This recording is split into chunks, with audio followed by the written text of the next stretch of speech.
Video like जरूर कर लीजिए और ऐसे वीडियो लगातार फ्री में पाने के लिए चैनल को तुरंत सब्सक्राइब कर लीजिए और बेल आइकन को जरूर टैप कर लीजिए ताकि आगे भी सारे वीडियो आपको मिलते रहे। यूट्यूब में फॉलो करते हैं तो प्लीज ये वाला फ्री टेलीग्राम चैनल जरूर ज्वाइन कर लीजिएगा। सारे नोटिफिकेशन सारे अपडेट यहीं पे आते हैं, ध्यान रखिए। दोस्तों इस वीडियो में मैं आपको अब ज्योग्राफी के जितने भी मोस्ट एक्सपेक्टेड सवाल हैं उनके 500 सवालों का टेस्ट करा रहा हूं। तो डेली आपको मैं 50 क्वेश्चनों का टेस्ट कराऊंगा क्योंकि ये डिटेल एक्सप्लेनेशन के साथ है। 50 इनफ रहेंगे, ठीक है। 10 क्लासेस में पहले टेस्ट खत्म करेंगे, उसके बाद ज्योग्राफी के मैं आपको 1000 एमसीक्यू की भी प्रैक्टिस कराऊंगा। तो इन टेस्ट को अच्छे से समझिए, अच्छे से लगाइए, हर सब्जेक्ट के करा दूंगा, ठीक है। अभी मैंने आरओ के पीवाईक्यू भी पूरे करा दिए हैं, सिर्फ हिस्ट्री और साइंस इसके पीवाईक्यू बचे हैं, वो भी मैं आपको कराऊंगा। तो जितना इस चैनल पे दिया जा रहा है लगातार फॉलो करिए, बहुत अच्छी तैयारी हो जाएगी आपकी। और एकदम अगर आप हमारे साथ जुड़ के तैयारी करना चाहते हैं स्टार्टिंग से आरओ की यूपीपीसीएस की, तो शुरुआत से एकदम तैयारी कर सकते हैं। पूरा स्टडी मटेरियल जितना एग्जाम के लिए जरूरी है वो सारे एमसीक्यूज टेस्ट सब कुछ हम आपको अपने पेड ग्रुप में प्रोवाइड कराएंगे। चलिए फिर देखते हैं। पहला सवाल कह रहा है इनमें से कौन सा सही होगा, ठीक है। आप पूर्ण चंद्र को लगभग 1 महीने में एक बार देख सकते हैं। यह पूर्ण चंद्रमा वाली रात या पूर्णिमा होती है, यानी फुल मून की बात कर रहे हैं। फुल मून जो होता है only once in about month, it's full moon night और पूर्णिमा, ठीक। सूर्य, चंद्रमा और वे सभी वस्तुएं जो रात में आसमान में चमकती खगोलीय पिंड या सेलेस्टियल बॉडीज कहलाती हैं।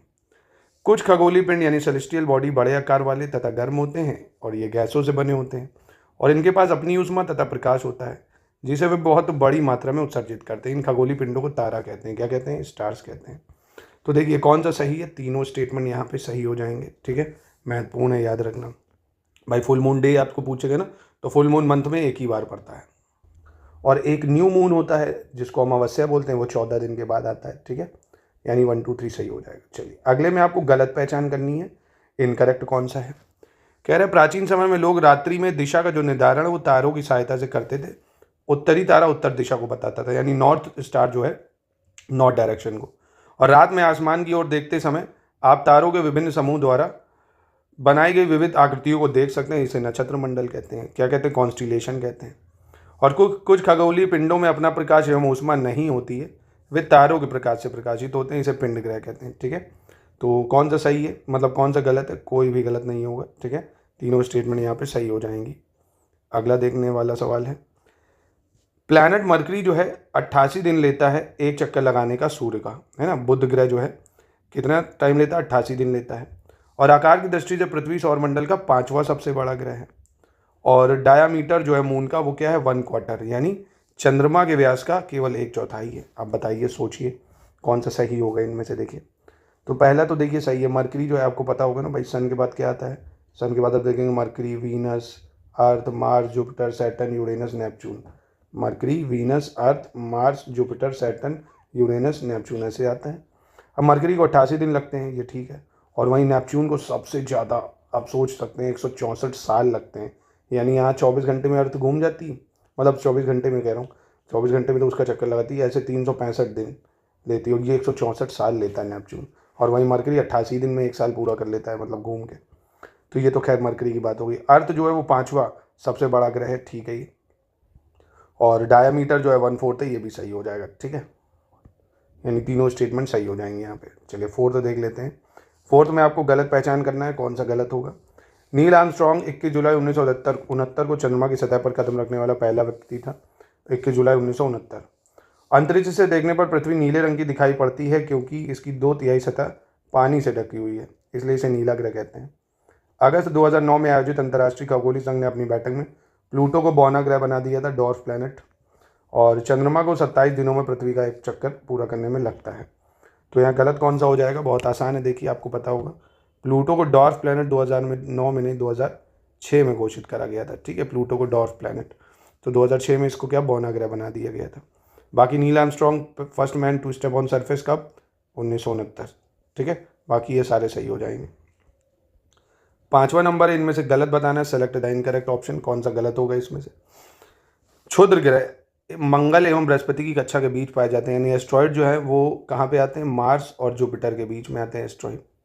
इन terms of both mass and size the biggest planet is Jupiter and smallest planet is mercury, यानी द्रव्यमान और आकार दोनों की दृष्टि से सबसे बड़ा बृहस्पति है। और डेंसिटी के मामले में बात करें तो लार्जेस्ट प्लैनेट है अर्थ और स्मॉलेस्ट प्लैनेट है सैटर्न, डेंसिटी के मामले में। The small piece of rock which move around the sun are called meteoroid, यानी छोटे छोटे जो पत्थर होते हैं, टुकड़े पत्थर के जो सूर्य के अराउंड घूमते हैं, उसको क्या बोलते हैं? उल्कापिंड या मेटेरॉइड्स। तो यहाँ एक एस्ट्रॉइड की डेफिनेशन आपको याद हुई, मेटेरॉइड्स की याद हो गई। ठीक है, ये चारों स्टेटमेंट सही है, कोई भी यहाँ गलत नहीं हुआ। ठीक है, चलिए इसके बाद अगला प्रश्न है, इसमें आपको करेक्ट बताना है छठे में कौन सा सही होने वाला है। छठे में तो कह रहा है nearest planet from the sun. ठीक है, सूर्य के निकटतम ग्रह कौन सा है? Mercury. Nearest planet from earth Venus. Hottest planet Mars. Planet with most satellite Saturn. ठीक है, तो देखिए यहाँ पे कौन सा सही होगा? पहली चीज़, पहला ठीक है भाई, सूर्य के सबसे निकट जो है बुध यानी मरकरी है, और नियरेस्ट प्लैनेट अर्थ के पास वीनस आ जाता है, और सूर्य से सबसे दूर आपको बताइए भाई नेपच्यून है यानी वरुण है। हॉटेस्ट प्लैनेट कौन होगा भाई? हॉटेस्ट प्लैनेट मार्स ना होके वीनस है हॉटेस्ट प्लैनेट। ठीक है, वीनस को यानी शुक्र को बोलते हैं सबसे गर्म ग्रह। और प्लैनेट विद मोस्ट सैटेलाइट, इसका क्या होगा? प्लैनेट जिसके पास सबसे ज़्यादा सैटेलाइट है, तो सैटर्न ये सही है ना। पहले जुपिटर था पर अब सैटर्न के और भी मून कंफर्म हो चुके हैं, तो इसलिए अब सैटर्न को ही माना जाएगा। ठीक है, अगर अब आपसे पूछेगा तो अब आप सैटर्न को मानोगे। पहले क्या था? पहले जुपिटर था, तो इसमें कोई कन्फ्यूज़न नहीं होनी चाहिए। पहले जुपिटर था, अब सैटर्न हो चुका है, यानी 1 2 4 सही है। इसमें 1 2 4 का ऑप्शन नहीं है, तो अब देख लेना 1 और 2 और 4। ठीक है, याद रखना इसको। चलो अगला देख लेते हैं। अगला क्या कह रहा है? बहुत बढ़िया प्रश्न है दोस्तों, आपको खुद अच्छे लग रहे होंगे। इसमें आपको गलत बताना कौन सा है। Antarctic circle is situated 66.5 north of equator, तो यही गलत हो गया दोस्तों। आपको पता होगा इक्वेटर के नॉर्थ में जो है अंटार्कटिक नहीं आर्कटिक सर्कल है। कौन सा सर्कल है? आर्कटिक सर्कल है, तो ये गलत हो गया। दूसरा, the midday sun is exactly overhead at least 1 सही है। on all latitude in between Tropic of Cancer and Capricorn. In this area therefore received maximum heat is called torrid zone. Torrid zone का मतलब ये कह रहा है जैसे equator है, ये ट्रॉपिक ऑफ कैंसर हुई, ये ट्रॉपिक ऑफ कैप्रिकॉर्न हो गई साउथ में, यानी कर्क रेखा मकर रेखा। अब इसके बीच में सबसे ज़्यादा धूप होती है तो इसको टॉरिड जोन बोलते हैं, यानी उष्ण कटिबंधीय क्षेत्र कहा जाता है। फिर कह रहा है टोंगा आइलैंड कहाँ पे है? ये पैसिफिक ओशियन में है, and the Mauritius island located in the Indian ocean. ठीक है, टोंगा आइलैंड ये याद रखना, पूछ भी सकता है। टोंगा आइलैंड पैसिफिक में है, मॉरिशस आइलैंड इंडियन ओशन में। 8वां नंबर प्रश्न, इसमें भी आपको गलत का चयन करना है। सेलेक्ट द इनकरेक्ट ऑप्शन, कौन सा गलत होगा इसमें से। Value of prime meridian is 0 degree longitude and from here we count 180 degree eastward 180 degree westward. ठीक। दूसरा, Dhubri located in Assam is situated 26 degree north latitude 90 degree east longitude. Earth rotate 15 degree in 1 hour and 1 degree in 4 minutes. There is difference of 1 hour 45 minutes in the local time of Dwarka in Gujarat and Dibrugarh in Sikkim. तो अगर आप थोड़ा सा भी smart है तो आपने पकड़ लिया होगा भाई, डिब्रूगढ़ ये सिक्किम में थोड़ी है, ये कहाँ पे है? असम में है, सॉरी ये कहाँ पे? असम में है। तो डिब्रूगढ़ और असम, डिब्रूगढ़ कहाँ है? असम में है, और द्वारका गुजरात, इनमें 1 घंटे 45 मिनट का अंतर है। ठीक है, ये बात सही है, पर यहाँ सिक्किम नहीं असम होना चाहिए था। बाकी आपको पता है अर्थ जो है 360 डिग्री घूमती है, आपको 360 डिग्री 24 घंटे में घूम जाती है, तो 1 घंटे में कितना घूम जाएगी? 15 डिग्री घूम जाएगी। ठीक है, और डोबरी असम में है, ये भी सही है। प्राइम मेरिडियन 0 डिग्री, ये भी ठीक हो जाएगी। चलिए 9वां प्रश्न देख लेते हैं। 9वां क्या कह रहा है? 9th में आपको करेक्ट बताना है कौन सा ऑप्शन करेक्ट होगा। The time of India is 5 hours 30 minutes ahead of Greenwich time. In India the longitude of 82 degree and half east consider as a standard meridian. Some countries have a great longitudinal extent due to which more than one standard time has been adopted. जैसे आप देखेंगे ना, Russia में आप देखेंगे 11 time zone है, US वगैरह में 9 टाइम जोन है, यूएसए में शायद 6 है ना। तो और अगला है the Earth has been divided into 12 time zone of 1 hour each. ठीक है, बताइए कौन सा सही है। तो देखिए यहाँ पे चौथा गलत दिख रहा है आपको। 12 टाइम जोन ही पूरे अर्थ में आप देखेंगे भाई, 12 एक तरफ है और 12 एक तरफ, 24 टाइम जोन है। तभी तो आप देखोगे 24 को 360 से डिवाइड करोगे तो जो आपका 15 डिग्री बनता है 1 घंटे में। 1 घंटे में कितना बनता है? 15 डिग्री बनता है। ठीक है, तो हो गया आपका, ये याद रखना। ठीक है, बाकी ये तीनों सही हो जाएंगे। हम देखेंगे ना ग्रीनविच से कितना आगे, 5.5 घंटे। ये तीनों स्टेटमेंट सही है, 1 2 3 सही हो जाएंगे। चलिए 10वें में आपको पहचानना है इनकरेक्ट कौन सा होगा। Revolution is the movement of Earth on its axis and the movement of Earth around the Sun in a fixed path is called rotation. तो शुरुआती गलत हो गई। देखो भाई, रोटेशन का मतलब क्या होता है? एक फिक्स पाथ में घूमना। रेवोल्यूशन का मतलब क्या होता है? सॉरी, रोटेशन क्या होता है? जैसे लट्टू नाचता रहता है ना, रोटेट कर रहा है। रेवोल्यूशन चक्कर मारना है ना। रेवोल्यूशन क्या होता है? चक्कर मारना। जैसे अर्थ सूर्य का चक्कर मार रही है, और घूमती भी जा रही है अपनी धुरी पे, एक्सिस पे, ठीक है। तो ये स्टेटमेंट गलत थी। As we move away from the equator the size of parallel of latitude decreases. तो आप देखो ना, इक्वेटर सबसे बड़ा है, आर्कटिक सर्कल छोटा है, तो ये लैटिट्यूड डिक्रीज होता जाता है। Road maps, rainfall map showing distribution of forest industry are called thematic map. इसको क्या बोलते हैं? थीमेटिक मानचित्र। The 4 main direction north, south, east, west are called cardinal point. इसको क्या बोलते हैं? कार्डिनल पॉइंट बोला जाता है, ठीक है। यानी हिंदी में बोले तो प्रधान दिग्बिंदु बोलते हैं।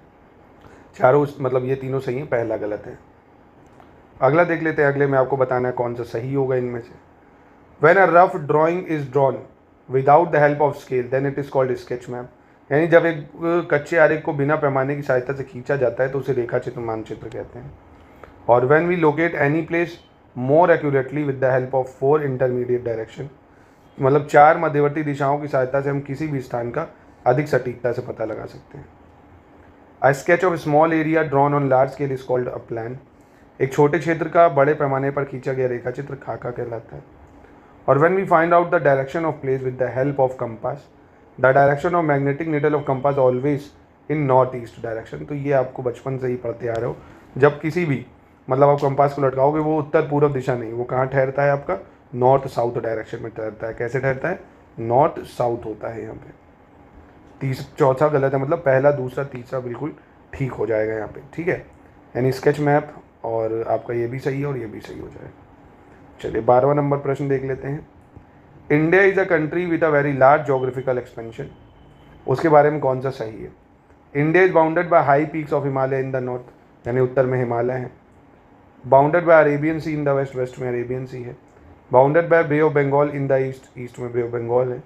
Surrounded by Indian Ocean in the south, ठीक है। तो देखो ना, सारे ही सही हो जाएंगे भाई, इसमें कोई गलत नहीं है।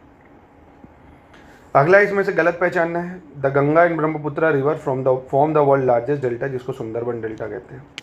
ईस्ट वेस्ट एक्सटेंट यानी अरुणाचल प्रदेश टू कच्छ 3200 किलोमीटर का है। Sunrise is about 2 hours earlier in Arunachal Pradesh and than east Gujarat in the west, ठीक है। यानी कह रहा है अरुणाचल प्रदेश 2 घंटे पहले और गुजरात 2 घंटे बाद सनराइज होता है।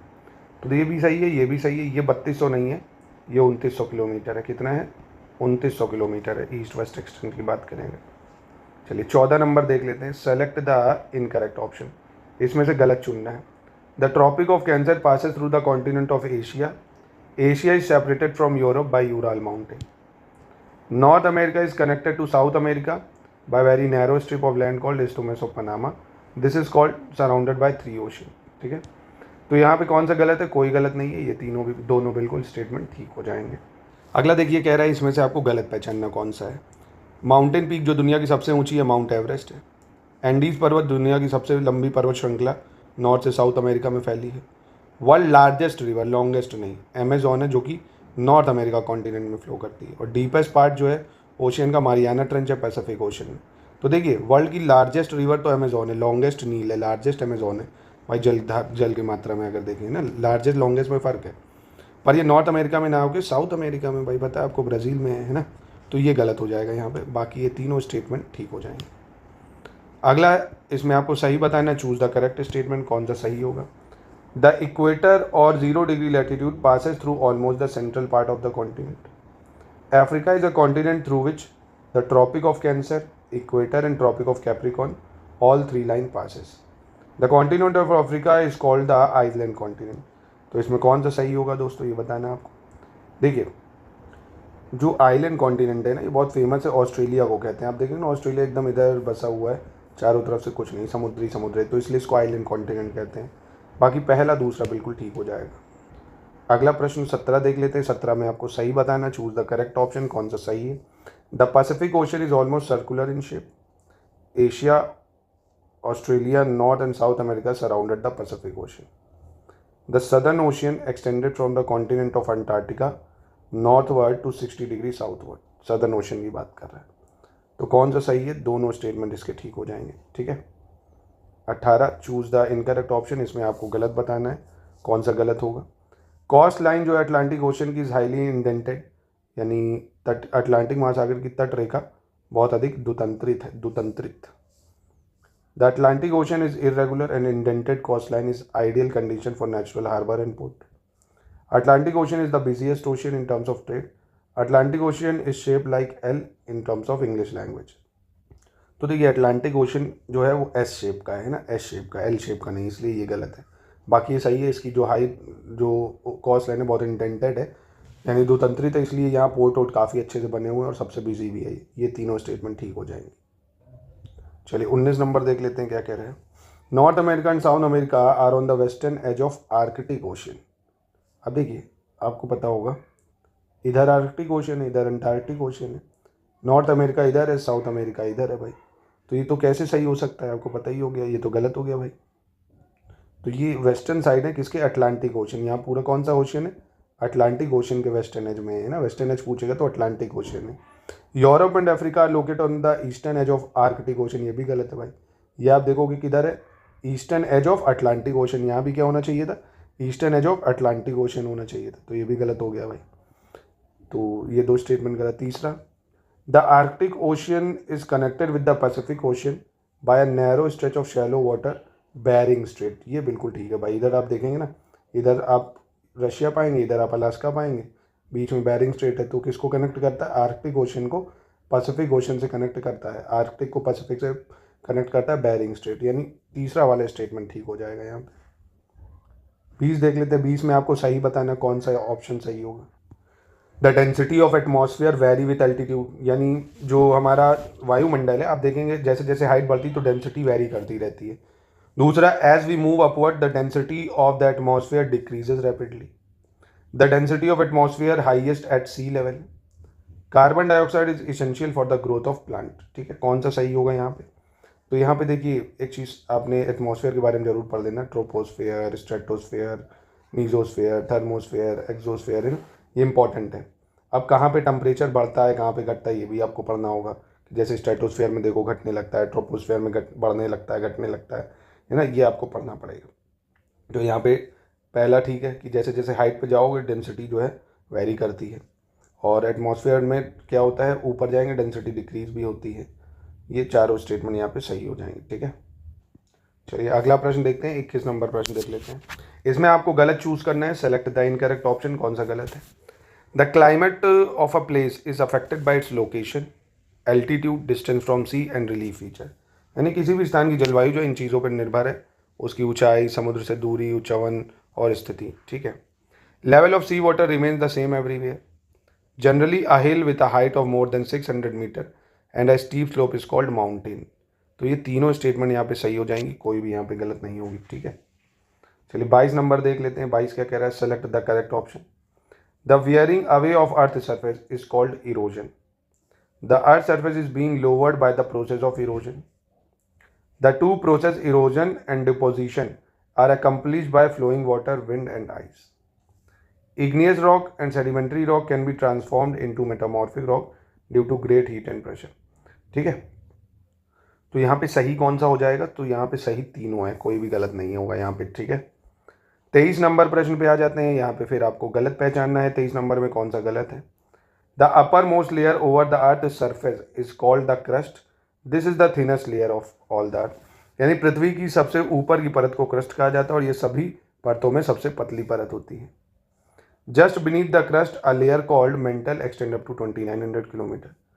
Core is mainly made up of nickel and iron called NiFe. तो यहाँ पे कौन सा गलत है, कोई गलत नहीं है, तीनों बिल्कुल सही हो जाएगा। ठीक है, याद रखिएगा इसको। तो अर्थ क्रस्ट की मतलब अर्थ की आपने स्ट्रक्चर तो पढ़ा होगा ना, सियाल, सीमा, निफे, फिर आपने यहाँ मोहरो वो पढ़ा होगा, कौन क्या बोलते हैं इसको, डिसकंटिन्यूटी जो होती है, Mohorovicic discontinuity, Gutenberg discontinuity, Lehmann discontinuity, ये सब है ना। Select the west flowing river from the following, है ना, जो पश्चिम दिशा में बहती हैं उन नदियों को पहचानना है आपको, कौन सी पश्चिम दिशाओं में बहने वाली नदी है। तो परियर, साबरमती, लूनी और वैगई में। देखिए सबसे पहले परियर नदी, ये भी वेस्ट में बहती है, साबरमती और लूनी। वैगई नदी नहीं बहती है पश्चिम की दिशा में, तो डी नहीं होना चाहिए। और इसकी जगह अगर माही होता तो ठीक हो जाता, माही भी जो है पश्चिम दिशा की तरफ बहती है। ठीक है, तो याद रखिएगा इसको। अगला है 25 नंबर सवाल। इसमें आपको इनकरेक्ट पहचानना है, कौन सा इनकरेक्ट होगा भाई। The crust form only 1% of volume of earth out of remaining 15% consist mental and 84% make the core. The circle that divide the day from night on the globe is called circle of illumination. When the molten lava come on the earth's surface, it rapidly cool down and become solid. Rock formed in such a way on the earth crust are called extrusive igneous rock. ये हिंदी में यहाँ पे एक language ही में पढ़ूंगा, एक आप पढ़िए, है ना, नहीं तो ऐसे बहुत समय लगेगा। वीडियो पॉज करिए, पढ़िए, फिर सुनिए इसको। तो यहाँ पे गौर करने वाली बात यह है कि मेंटल जो है वो 84% है, 15% नहीं है ना, कोर 15% है ना। मेंटल आप देखेंगे, एक चीज़ नोट कर लीजिए अगर आपको नहीं याद है, क्रस्ट की बात करें अगर, तो क्रस्ट यानी परपटी है, एक जो है 1% हिस्से में आती है।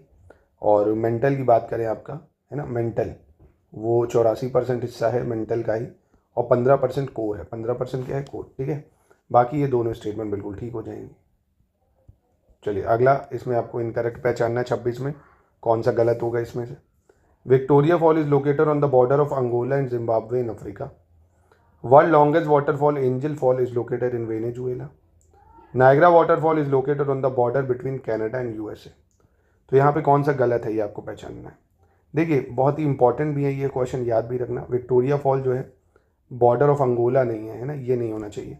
जिम्बाब्वे और जाम्बिया है ना, जिम्बाब्वे एंड जाम्बिया, इसके जो है बॉर्डर पे विक्टोरिया फॉल बना हुआ है, जिम्बाब्वे और जाम्बिया के, ठीक है, इसको याद रखना है।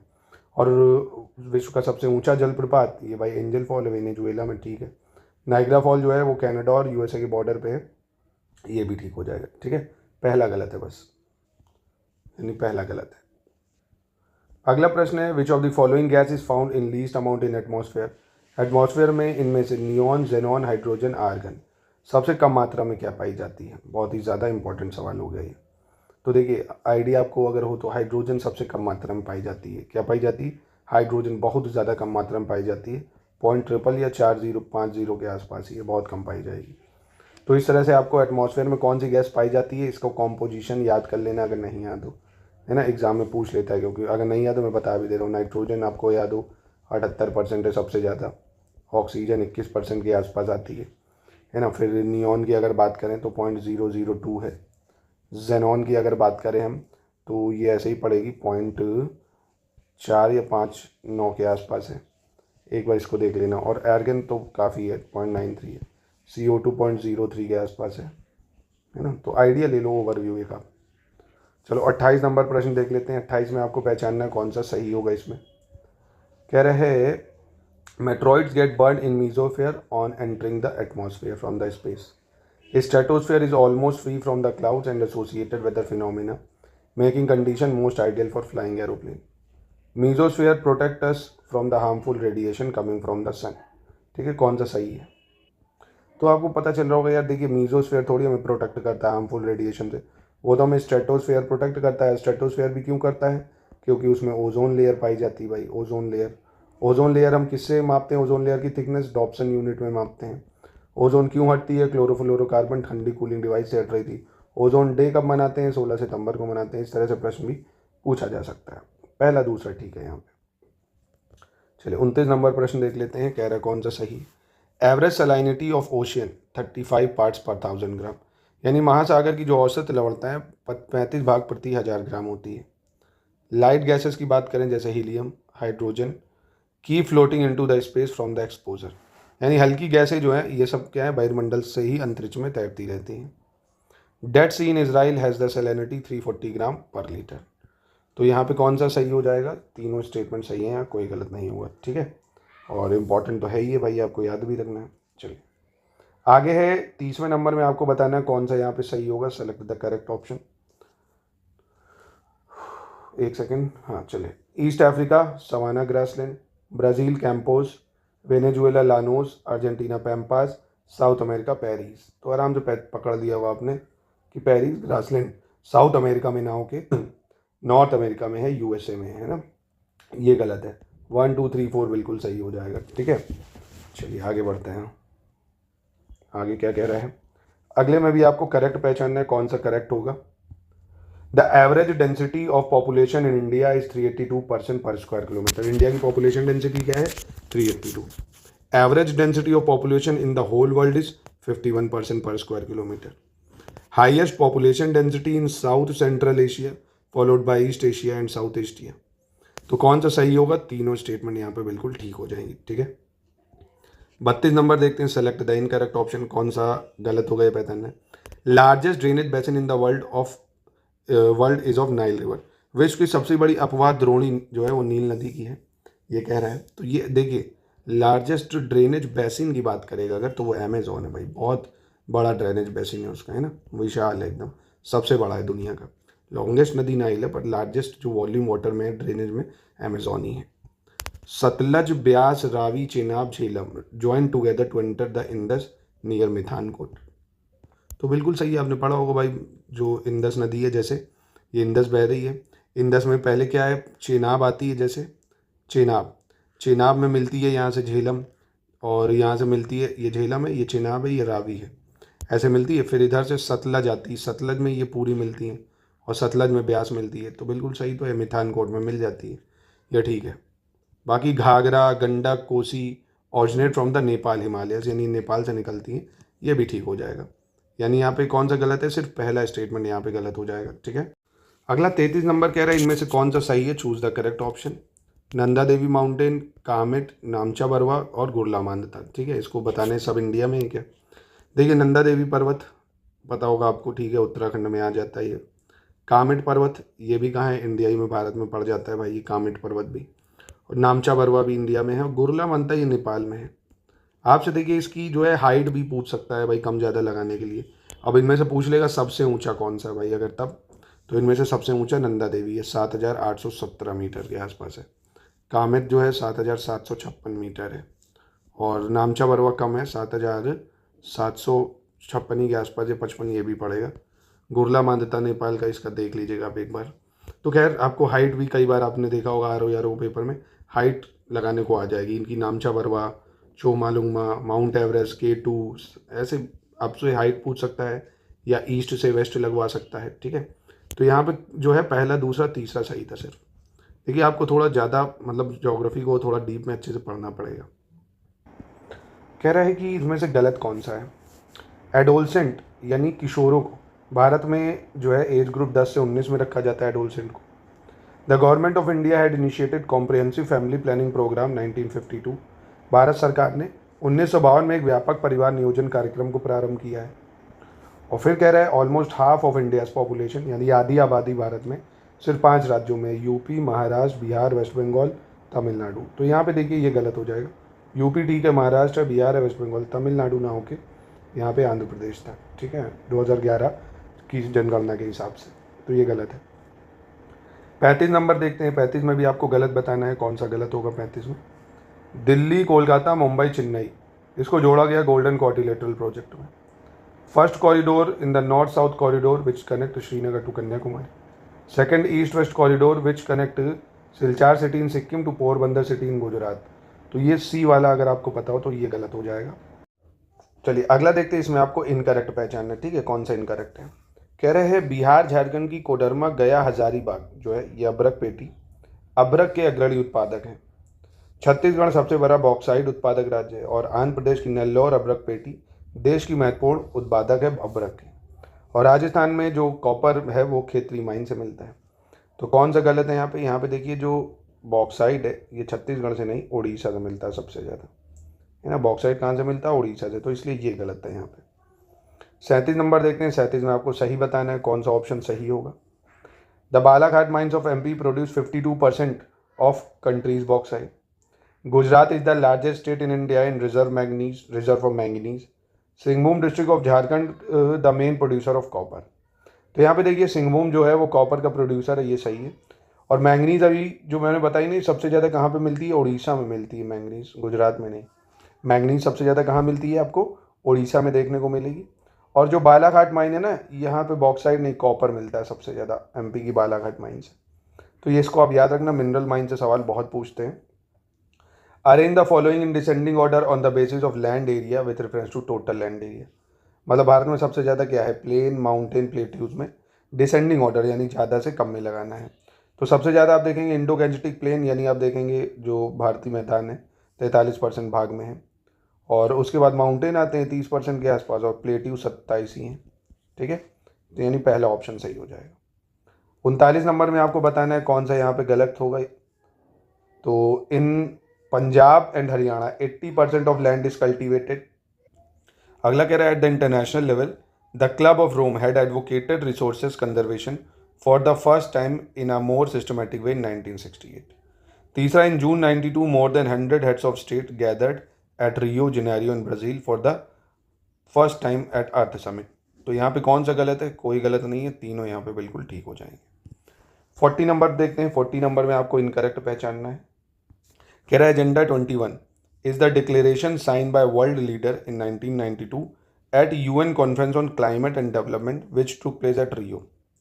फिर 1987 the Brundtland commission report had introduced the concept of sustainable development and advocated it as a means of resource conservation. Less than 10% of area is shown in Arunachal Pradesh, Mizoram, Manipur, Andaman Nicobar island. ठीक है, यानी अरुणाचल, मिजोरम, मणिपुर, अंडमान और निकोबार द्वीप समूह में 10% से भी कम क्षेत्र में बोया जाता है क्षेत्र। तो यानी यहाँ पे गलत कोई नहीं, यहाँ पे भी तीनों स्टेटमेंट बिल्कुल ठीक हो जाएंगे। चलिए 41 देख लेते हैं। सेलेक्ट द इनकरेक्ट ऑप्शन, इसमें आपको गलत पहचानना होगा।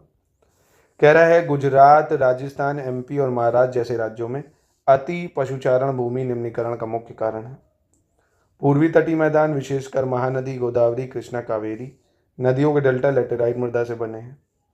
पंजाब, हरियाणा, पश्चिमी उत्तर प्रदेश जैसे राज्यों में अधिक सिंचाई भूमि निम्नीकरण के लिए उत्तरदायी है। तो यहाँ पे कौन सा जो है आपका गलत होगा? तो यहाँ पे देखिए जो दूसरा है ये गलत हो जाएगा, क्योंकि जितने ये डेल्टा है महानदी, गोदावरी, कृष्णा, कावेरी, ये लेटेराइट सॉइल नहीं अलूवियल सॉइल से बने हुए हैं ना, अलूवियल सॉइल से बने हैं। 42 में बताना है सही कौन सा है ना। इन उड़ीसा हाई ग्रेड यानी magnetite ore is extracted from Badam Pahar mine in Mayurbhanj and Kendujhar district. Red soils are composed of deposit brought by 3 important river system of Himalayas Indus, Ganga, Brahmaputra. Haematite of very high grade is found in Bailadila range of hill in Bastar district, Chhattisgarh. देखिए यहाँ पे उड़ीसा में पहली चीज़ जो है high grade magnetite नहीं haematite ओर मिलती है ना, हेमेटाइट ओर पाई जाती है यहाँ पे। और जो आपकी डिपॉजिट है जैसे हिमालयास की जितनी नदियाँ हैं वो अलूवियल सॉइल डिपॉजिट करती हैं, ना कि रेड सॉइल। ठीक है, तीसरा वाला बिल्कुल सही हो जाएगा कि छत्तीसगढ़ के बस्तर जिले की पहाड़ियों से जो है वहाँ से हमें हेमेटाइट पाया जाता है। ठीक है, चलिए 43 नंबर देख लेते हैं क्या कह रहे हैं। इसमें भी आपको सही बताना है कौन सा सही होगा।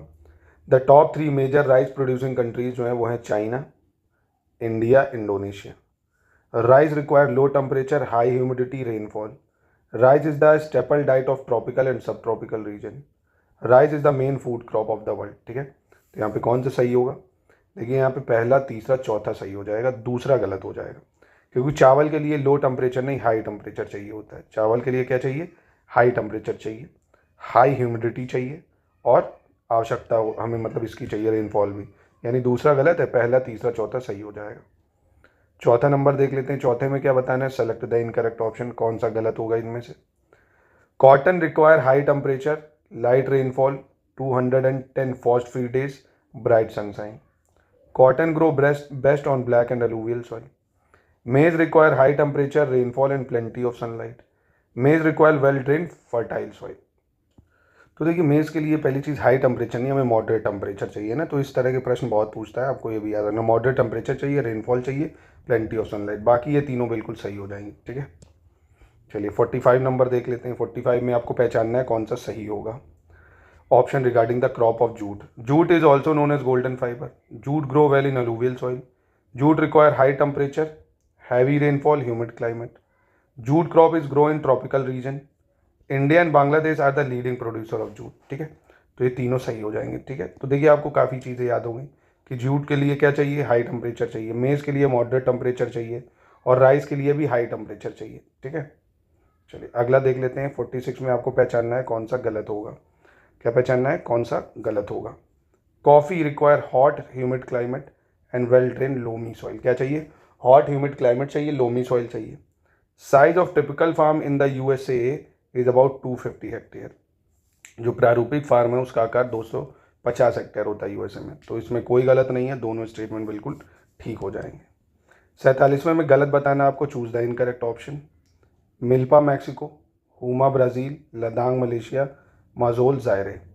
तो यहाँ पे शिफ्टिंग कल्टीवेशन के नाम है ये। तो मिल्पा बोलते हैं मैक्सिको में, ये बिल्कुल ठीक है भाई, मिल्पा बोला जाता है मैक्सिको में। ब्राज़ील में जो है रोका बोलते हैं, ब्राज़ील में क्या बोलते हैं? रोका बोलते हैं ब्राज़ील में। मलेशिया में लदांग बोलते हैं, जायरे कहाँ बोलते हैं? मसोले में। तो हुमा कहाँ बोला जाता है? हुमा भी कहीं बोलते हैं क्या? बिल्कुल इंडोनेशिया में बोलते हैं। कहाँ बोलते हैं? इंडोनेशिया में शिफ्टिंग कल्टीवेशन को हुमा बोल देते हैं, ठीक है। चलिए 48 में आपको पहचानना कौन सा गलत होगा, select the incorrect option. In 1984 highly poisonous methyl isocyanide gas along with hydrogen cyanide other reaction produced leaked out of the factory in Bhopal in 2005 due to gas well blowout in Jaokyong, Chungkyang, South Korea. 253 people were died. तो इनमें से कौन सा सही होगा ये आपको बताना है। देखिए नहीं, सही नहीं, गलत पहचानना है। तो दूसरा वाला स्टेटमेंट गलत है। पहले याद रखना Bhopal gas tragedy 1984 methyl isocyanide, ठीक है। और जो इसकी बात कर रहा है इसमें एक्चुअली में क्या होगा, बहुत ज़्यादा लोगों की मौत हुई थी, यानी लगभग आप देखेंगे 243 लोगों की मौत हुई थी और कई सारे लोग घायल भी हुए थे। ये साउथ कोरिया में नहीं है पर चाइना में है, ठीक है। गैस वेल जो ब्लो आउट हुआ था चाइना में हुआ था 2005 में, पूछ सकता है आपसे। चलिए 49 नंबर देखते हैं। Which among the following lake come under the great lakes. तो ग्रेट लेक में आपको बहुत बार पढ़ा चुका हूँ, होम्स ट्रिक भी बताइए। हुरैन, ओंटारियो, मिशिगन, एरी, सुपीरियर। लेक बैकाल नहीं आएगी इसके अंतर्गत ना, बाकी आ जाएंगे। चलिए अंतिम प्रश्न आज का देखते हैं। 50-50 क्वेश्चन का ही हम लोग टेस्ट करेंगे। Choose the incorrect option. देखिए तभी कम कर रहा हूँ इसलिए क्योंकि जैसे ही मैंने 50 बताए आपको सारे तो याद नहीं होंगे, जो गलत हुए हैं फिर उनको लर्न करिए, एक बार देखिए समझिए, दोबारा में उसको लर्न करिए और जो नए सवाल लग रहे हैं उनको नोट कर लीजिए। सारे ज्योग्राफी के टॉप MCQ करा दूंगा, बहुत सवाल फंसेंगे देखना। चलिए बस वीडियो को अच्छे से देखा करिए। चलिए सबसे पहला सवाल कह रहा पिट्सबर्ग कोयले की खानों के लिए प्रसिद्ध है। Pittsburgh famous for coal mine, शुरुआती गलत हो गई दोस्तों। पिट्सबर्ग जो है ये स्टील इंडस्ट्री है, स्टील सिटी है, स्टील इंडस्ट्री बोली जाती है USA की, है ना। तो कोल के लिए नहीं, स्टील इंडस्ट्री के लिए पिट्सबर्ग फेमस है। Tata iron steel company limited was started in 1907 at Sakchi near the confluence of Subarnarekha and Kharkai river in Jharkhand. The first successful mechanised textile mill was establish in Mumbai 1854। ये भी सही है, ठीक है, यानी पहला बस गलत था, ठीक है। तो अब देखिए आप क्या 50 में से कितने नंबर ला पाए हो, क्या बता सकते हो कमेंट बॉक्स में। देखिए बाकी मिलते हैं नेक्स्ट वीडियो में। इसके टेस्ट में लगातार आपको करा दूंगा दोस्तों, ठीक है।